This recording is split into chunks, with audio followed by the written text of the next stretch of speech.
नमस्कार दोस्तों, ढोल में पोल चैनल में आप सब मित्रों का हृदय से अभिनंदन करता हूं। दोस्तों, ब्राह्मणों ने जो है अपनी जो सृजन की तमाम जो है प्रक्रियाएं लिखी धर्म ग्रंथों में, वो लिखी तो सही लेकिन आधी अधूरी लिखी। उन्होंने जो है ब्रह्मा के मुख से अपने को बता तो दिया कि ब्रह्मा के मुख से ब्राह्मण, भुजाओं से क्षत्रिय और जंघाओं से वैश्य और पैरों से शूद्र पैदा हुए।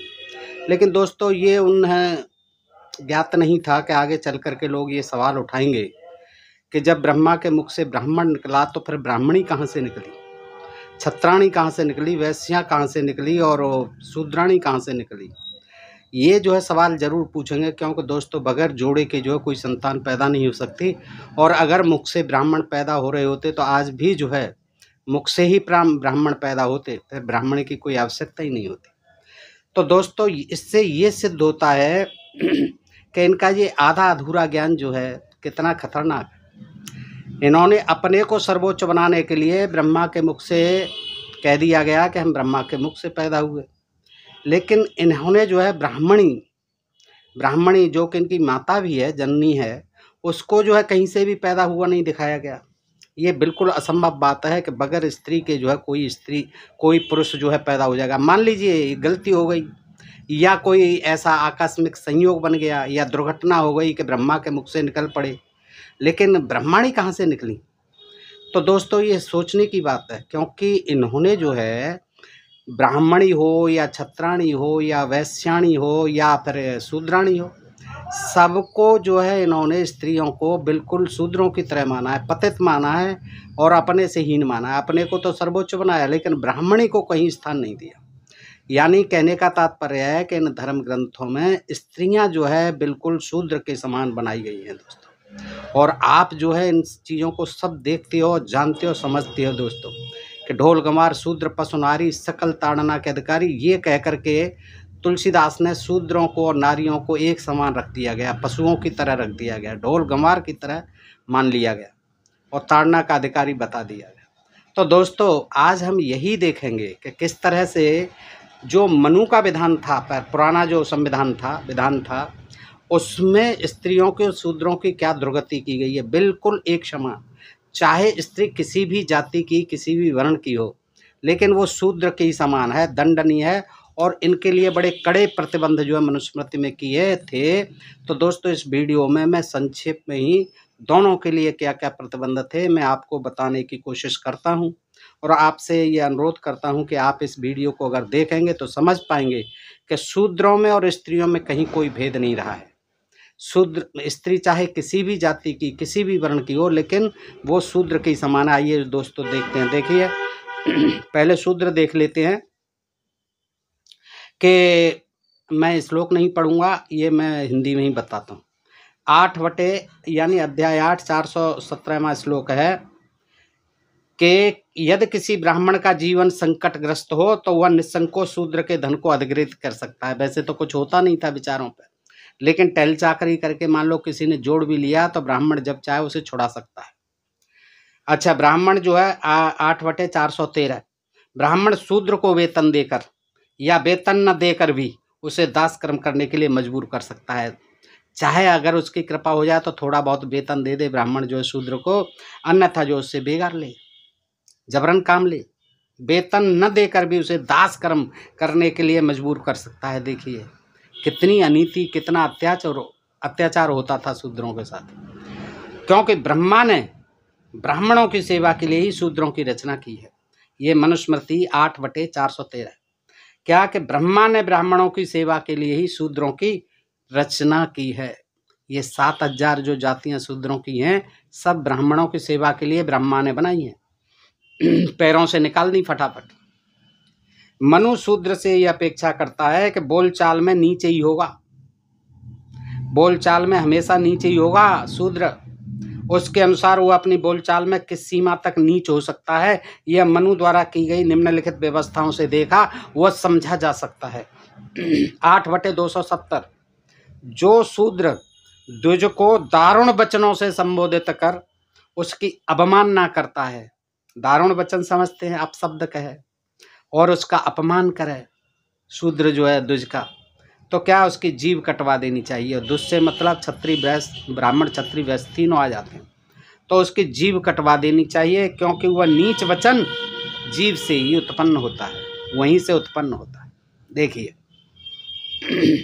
8/271, यदि वह किसी द्विज और उसकी जाति का नाम धृष्टता पूर्वक लेता है, जाति का नाम या उसका नाम किसी द्विज का, ब्राह्मण क्षत्रिय वैश्य का, अगर धृष्टता पूर्वक लेता है, आदर के साथ श्रीमान जी, महोदय जी, श्री लगा करके आगे अगर वैसे ही बोल देता है, तो समझ लो उसके मुंह में 10 अंगुल लंबी दहकती हुई लोहे की कील डाल देनी चाहिए।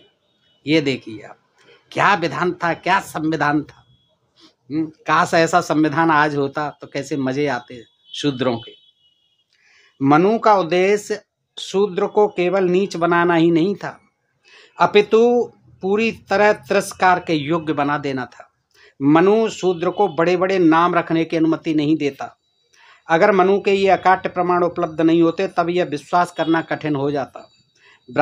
अगर मनु के ये काट्य उपलब्ध नहीं होते, प्रमाण जो है उपलब्ध नहीं होते, तो यह विश्वास करना कठिन हो जाता कि ब्राह्मणवाद शूद्र पर अत्याचार करने में इतना कठोर और निर्दयी था। ऐसा भी था, अगर ये प्रमाण नहीं होते तो क्या आप लोग, हम लोग ये विश्वास करते कि हाँ मनु के समय में ऐसा होता था।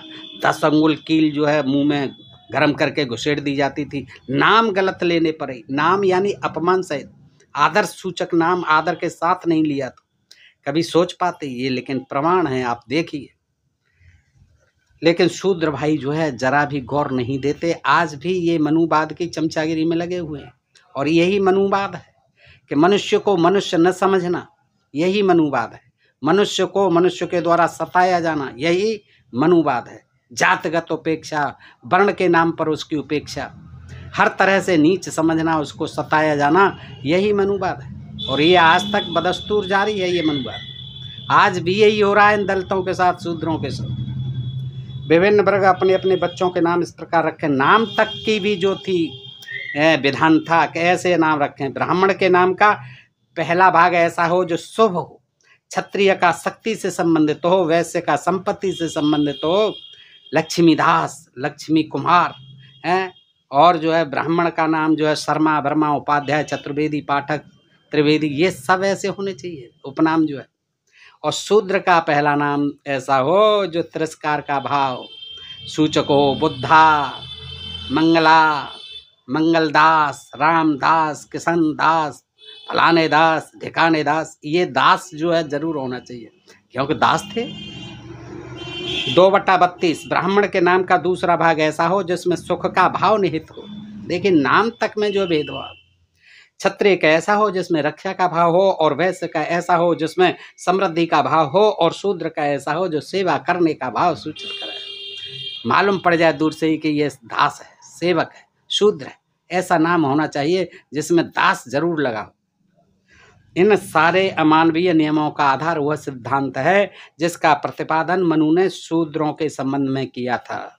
स्मृति के आरंभ में मनु जोरदार शब्दों में और बिना हिचक कहता है, एकमेव वित्तु शूद्रस्य प्रभु कर्म समादस्ता एतेषां मे वर्णानां शुश्रूषा मनसूयेया। 1/91 ब्रह्मा ने शूद्र के लिए केवल एक ही निहित कर्म निर्धारित किया है कि वह विनम्र होकर इन 3 वर्णों यानी ब्राह्मण, क्षत्रिय और वैश्य की सेवा करे। आगे चलते हैं दोस्तों। 10/122 यानी अध्याय 10 श्लोक 122। शूद्र ब्राह्मण की सेवा स्वर्ग और स्वर्ग जीविका दोनों इस जीवन और इसके बाद के जीवन के लिए करे, क्योंकि ब्राह्मण की सेवा करने वाला धन्य हो जाता है। देखिए अगर किसी शूद्र को इच्छा है कि उसे स्वर्ग मिले, तो स्वर्ग की इच्छा लेकर और जीविका की इच्छा लेकर के पालन पोषण भी होता रहे, भरण पोषण भी यहाँ होता रहे, तो उसको क्या करना है कि ब्राह्मण की सेवा करने से वह धन्य हो जाता है।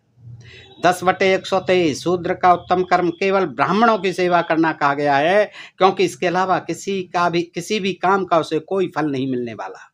केवल ब्राह्मण की सेवा, ब्राह्मण की सेवा, ब्राह्मण की चरण वंदना, यही टहल चाकरी सेवा शुश्रूषा करनी है।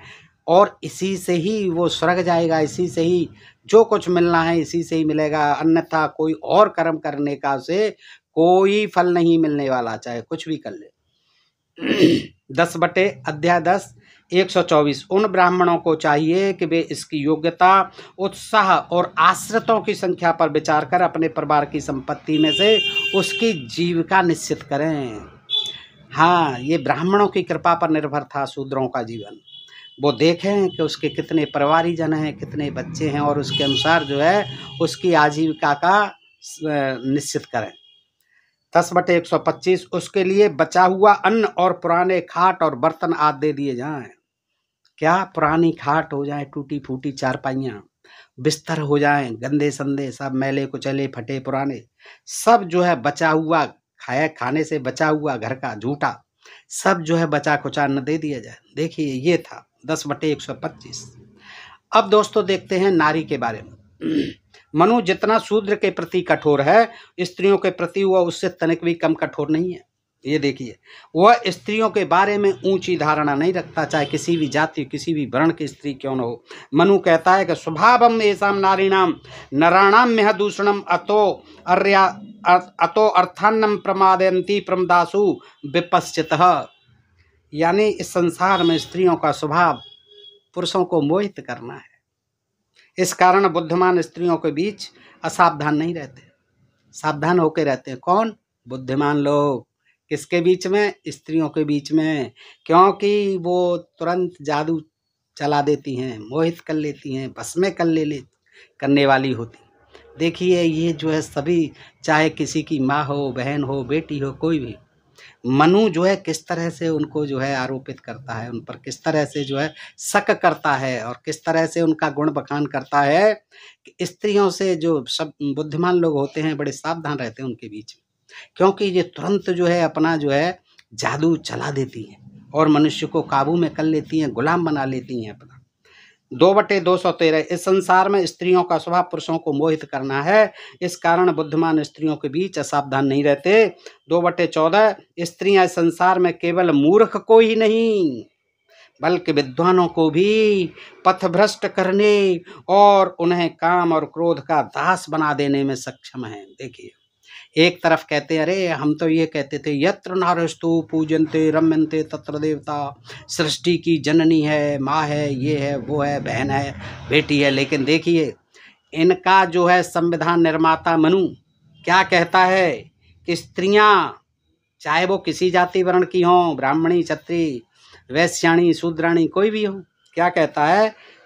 केवल मूर्ख को ही नहीं बल्कि विद्वानों को भी ये पथ भ्रष्ट कर देती हैं, भ्रष्ट बना देती हैं, पथ से भ्रष्ट कर देती हैं और उन्हें काम और क्रोध का दास बना लेती हैं। इसमें ये बड़ी सक्षम होती है।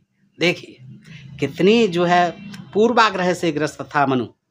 आगे कहता है, यदि कोई अपनी माता, बहन या पुत्री के साथ भी एकांत में न बैठे, क्योंकि इंद्रियां शक्तिशाली होती हैं और विद्वान को भी अपने बस में कर लेती है। दोस्तों आज ये बात जो है साधारण से साधारण, मूर्ख से मूर्ख इंसान, अनपढ़ इंसान सब कोई जानता है कि बहन और माँ और पुत्री, ये माँ होती है, माँ माई होती है, पुत्री पुत्री होती है, बहन बहन ही होती है और उनकी पूर्ण आज जो है मर्यादा में रहती हैं और उनकी भी सब पूरा सम्मान मिलता है आज के युग में। लेकिन मनु के विधान में क्या लिखा हुआ है ये आप देखिए, 2 बटे 215 अध्याय 2 215 में श्लोक। कोई अपनी माता, बहन या पुत्री के साथ भी एकांत में न बैठे। देखिए माँ के साथ एकांत में नहीं बैठेगा, कहाँ बैठेगा बताइए? बच्चा जो है पैदा होता है माँ की गोदी में, साथ खेलता है, साथ कोख से जन्म लेता है और साथ सोता है, पीता है, खाता है। अब माँ के साथ एकांत में क्यों नहीं बैठेगा? माँ तो माँ ही होती है, चाहे बच्चा कितना ही बुढ़ा क्यों नहीं हो जाए। और बहन बहन बहन ही होती है, पुत्री पुत्री ही होती है। पुत्री का भी लालन पालन करता है, बहन का भी अगर छोटी हो तो लालन पालन करता है और बड़ी हो तो वो भाई का लालन पालन करती है। यानी बहन और भाई, बहन और पुत्री और माँ के साथ भी कितना पाप विचारता है मनु। वो कहता है कोई भी इंसान इनके साथ एकांत में न रहे। 9/14 में कहता है स्त्रियां रूप की अपेक्षा नहीं करती और न ही उनका ध्यान आयु पर रहता है। देखिए इसका मतलब समझिए दोस्तों, इसका मतलब है कि स्त्रियों को सुंदरता नहीं चाहिए। कोई ये समझे कि मैं सुंदर हूं तो मुझ पर रीझेगी, नहीं। स्त्रियों को बिल्कुल भी इसकी अपेक्षा नहीं रहती कि कोई सुंदर मिले, किसी की सुंदरता पर ये मोहित हो जाए, नहीं। और नहीं उसकी आयु का कोई विचार नहीं है। अगर प्रेम कर बैठे तो है 60 साल की महिला जो है 15 साल के से कर ले, और 15 साल की महिला 60 साल के से प्यार कर ले, किसी भी उम्र के से प्यार कर ले। मनु कहता कि स्त्रियां न तो रूप की अपेक्षा करती हैं और न उनका ध्यान आयु पर रहता है। ये सोचकर यही पर्याप्त है कि वह पुरुष है, सुंदर या कुरूप के साथ भी संभोग कर बैठती है। देखिए यह सोचकर कि यही पर्याप्त है कि वह पुरुष है, चाहे कैसा भी हो, कुरूप से कुरूप हो, बुड्ढे से बुड्ढा हो, कोई भी हो, उसके साथ संभोग कर बैठती हैं। कितनी अनर्गल बात लिखी है, कितनी स्त्रियों को जो है अपमानित करने वाली बात है। ऐसा कैसे हो सकता है? अपवाद सब जगह हो सकते हैं, ऐसा कुछ नहीं है। एक आध दो स्त्रियां ऐसी भी 100 में निकल आएंगी, लेकिन ये कहना सारी स्त्रियां ऐसी होती हैं। नेताम रूपम परीक्षन्ते नासाम वयस संस्थिति स्वरूपम बा विरूपम बा पुमा नित्येवम भुज्यते। ये देखिए आप आगे कहते हैं 9/15 में, चाहे इस संसार में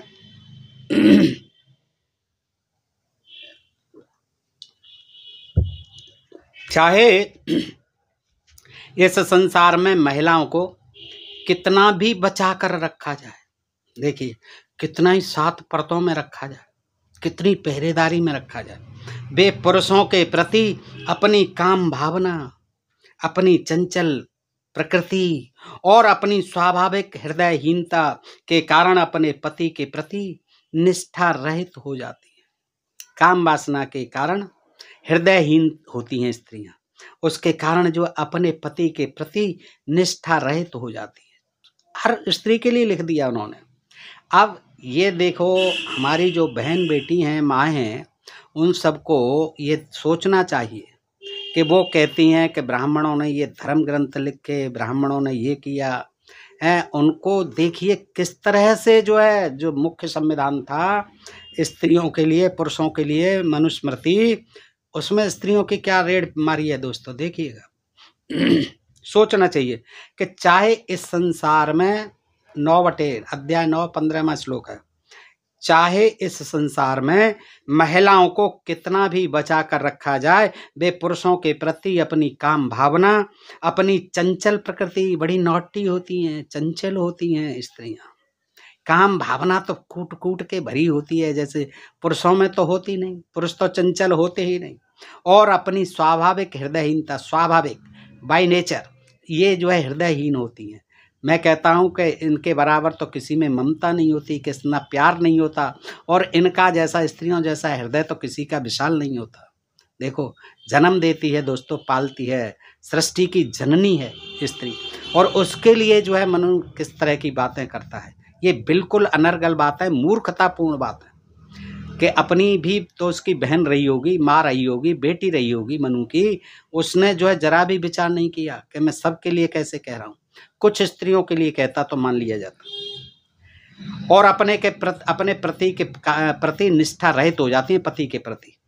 9/16 उनका ऐसा स्वभाव जानकर जो ब्रह्मा ने उन्हें अपनी सृष्टि के समय दिया है, प्रत्येक मनुष्य को उनकी रक्षा के लिए विशेष सावधानी बरतनी चाहिए। रक्षा भी करनी है और सावधानी से करनी है, क्योंकि उनका ऐसा स्वभाव है, चाहे जिस पर रीझ जाएं, चाहे जिस पर मोहित हो जाएं, पति के प्रति निष्ठा रहित हो जाएं, तो उनकी क्या है, उनके प्रति बड़ी सावधानी बरतनी चाहिए।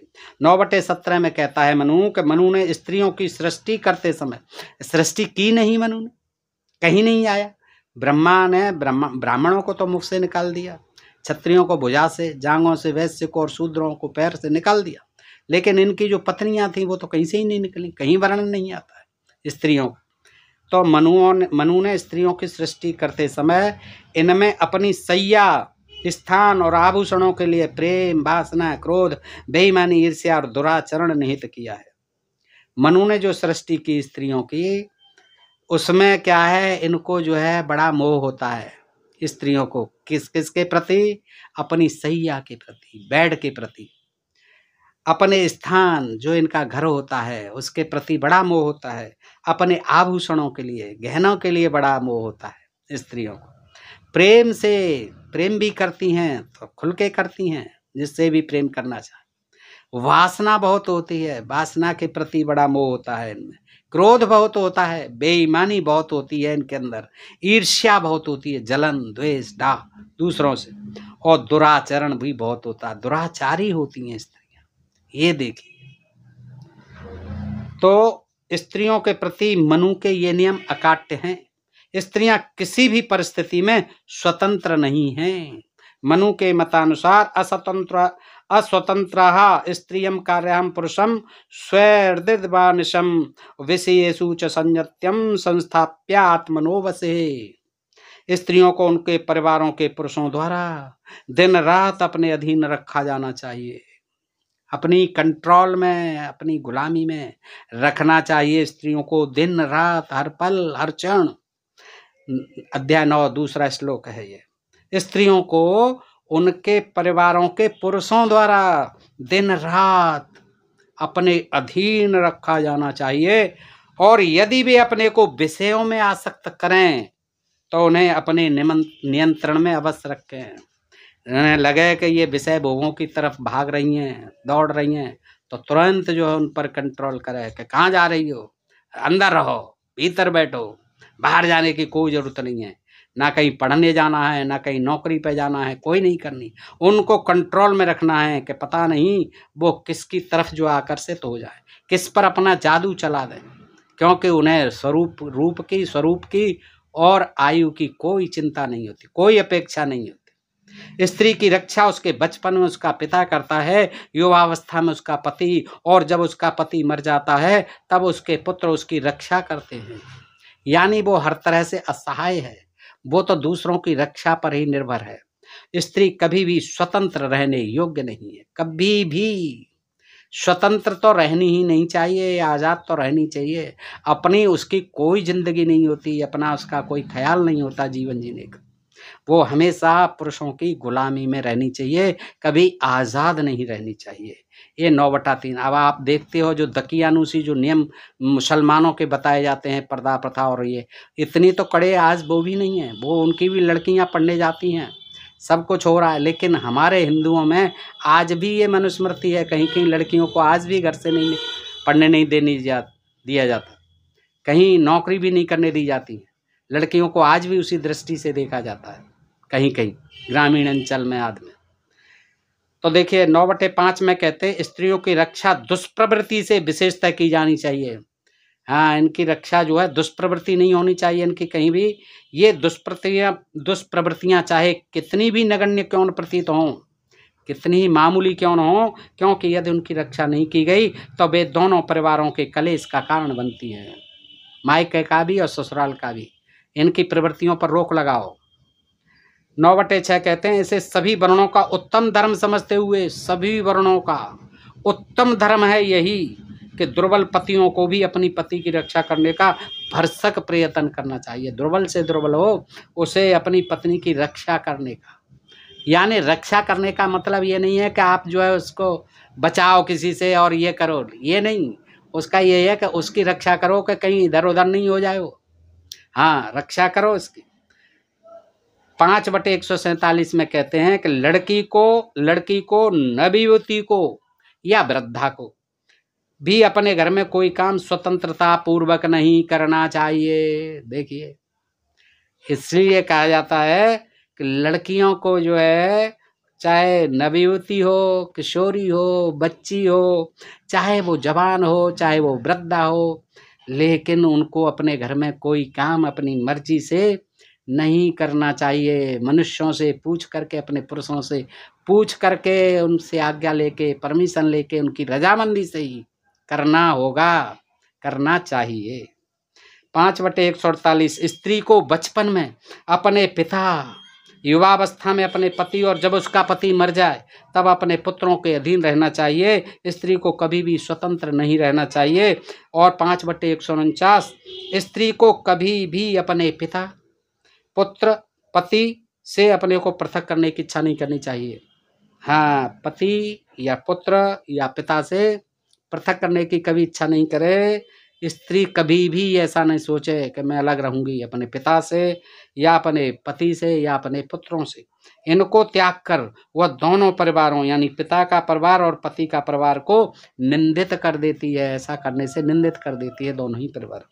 स्त्री को अपना पति छोड़ देने का अधिकार नहीं मिल सकता, चाहे वो कितना ही उद्दंड हो, नालायक हो, मूर्ख हो, अपराधी हो, रोज मारता हो, पीटता हो, लेकिन उसको जो उससे छोड़ देने का कभी अधिकार नहीं मिल सकता। लेकिन दोस्तों आज का विधान बहुत अच्छा है। आज तलाक की सुविधा है, तलाक ले सकती है स्त्री, पुरुष ले सकता है, दोनों के बीच अगर नहीं बन रही। लेकिन मनु के विधान में ऐसा नहीं था। कुछ भी हो, जीने मरने तक उस दुष्ट के साथ, चाहे वो कितना ही अपराधी हो, खूंखार, हिंसक हो, मारपीट करता हो, उसके साथ रहना ही रहना है उसका।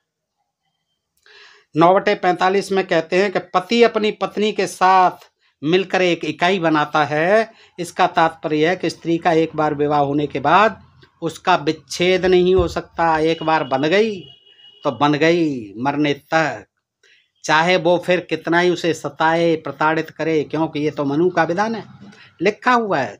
प्रताड़ित करो, उसको कब्जे में रखो, संतुलन कंट्रोल में रखो। कोई काम स्वतंत्रता से नहीं कर सकती, स्वतंत्र नहीं सकती रह सकती स्त्री। तो दोस्तों मैंने आपके समक्ष ये जानकारी रखी और ये आपको जान करके ताज्जुब होगा कि देखिए स्त्रियों की कोई वर्ण नहीं, कोई जाति नहीं, उनको जो है शूद्रों की जाति में ही रखा गया है, शूद्र वर्ण के साथ ही रखा गया है इन धर्म ग्रंथों में। और ये मनुस्मृति तो मनु का विधान है जो सारे लोगों पर उस समय जो है लागू होता था, चाहे वो स्त्री हो चाहे पुरुष हो। तो दोस्तों कितनी चिंता का विषय है कि आज भी इस मनु विधान को जो है लोग फिर से लाना चाहते हैं, फिर से हिंदू राष्ट्र बनाना चाहते हैं। और बड़े बड़े जो है प्रचार हो रहे हैं, ये जगत गुरु, ये तमाम शंकराचार्य तमाम जो है कहते हैं कि हम हिंदू राष्ट्र बनाएंगे। अब हिंदू राष्ट्र बनाएंगे तो संविधान भी यही लागू करना पड़ेगा मनुस्मृति का। मनुस्मृति का लागू होगा तो फिर सोचिए कि शूद्रों की और स्त्रियों की क्या स्थिति होगी। दोस्तों आप आकलन कर सकते हैं, अंदाजा लगा सकते हैं। आज के लिए इतना ही। बताइए ये प्रसंग आपको कैसा लगा, ये जानकारी आपको कैसी लगी। अगर अच्छी लगी हो तो अपने मित्रों को अधिकाधिक शेयर करें, अपने प्रिय चैनल ढोल में पोल को सब्सक्राइब करते रहें। फिर मिलते हैं ऐसे ही किसी प्रसंग के साथ अगले वीडियो में। तब तक के लिए आप सब मित्रों का हृदय से आभार, नमस्कार, जय भारत, जय इंडिया दोस्तों।